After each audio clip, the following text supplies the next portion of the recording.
السلام علیکم، یو ځل بیا ښه راغلاست. په دې ویډیو کې غواړم چې تاسو ته وښیم چې څنګه کولی شو یو څوک د یو چا سره زموږ نمبر یا هم ایمیل دی، په همدغه ایمیل یا نمبر باندې زموږ فیسبوک آی ډي فعاله ده، نو هغه کس راځي دغه ایمیل یا زما نمبر اخلي، په فیسبوک کې په همدغه باندې سرچ کوي او زما آی ډي ترلاسه کوي.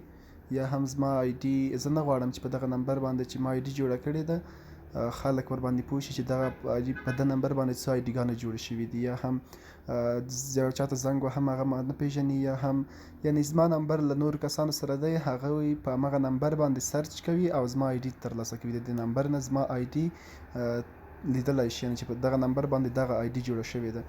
نو دا څنګه کولی شو په خلکو باندې بند کړو چې خلک ونشي کولی چې زما په نمبر باندې سرچ وکړي او زما آی ډي ورته ښکاره شي، یا هم چې په دې نمبر ما څومره آی ډيګانې جوړې کړې هغه ټولې ورته ښکاره شي.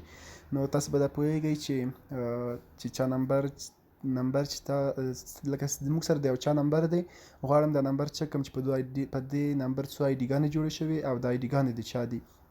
نو هغه به تاسو خپل فیسبوک لاګ آوټ کوئ او هغلته تاسو ته ښکته یو هغه درکوي چې هغلته فایند یور اکاونټ باندې به کلیک کوئ.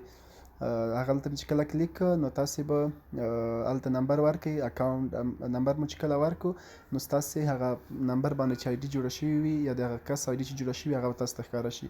نو دا چې څنګه هغه بندولی شو چې یعنې زموږ نمبر یو چا سره وي هم سرچ ور باندې وکړي زموږ په نمبر باندې، بیا هم زموږ آی ډي باید ورته رانشي یا مشخصات ورته ښکاره نشي. دې لپاره به تاسې راشئ دلته سیټینګس باندې به کلیک کړئ. سیټینګ باندې مو چې کله کلیک کړو دلته پروفایل سیټینګس باندې به کلیک کړئ. کله مو چې پروفایل سیټینګ کلیک کړو پرایوسي به کلیک کړئ او دلته چیک اپ یو امپورټنټ سیټینګس دې باندې به کلیک کړئ. نو کله مو چې په دې باندې کلیک کړئ تاسې به په دغه باندې کلیک کړئ او وروسته له هغې نه کنټینیو او وروسته نیکسټ، او دلته تاسو ته وایي چې چوز هو کن لوک یو اپ بای یور فون نمبر ان ایمیل ادرس. دلته وګوره لومړی به چې وي ستاسې به ایوری ون وي، یعنې هر څوک کولی شي ستاسې په دې نمبر باندې سرچ وکړي او ستاسې آی ډي ولیدلی شي، څو آی ډي مې جوړې کړي، څه په نام باندې مې جوړې کړي.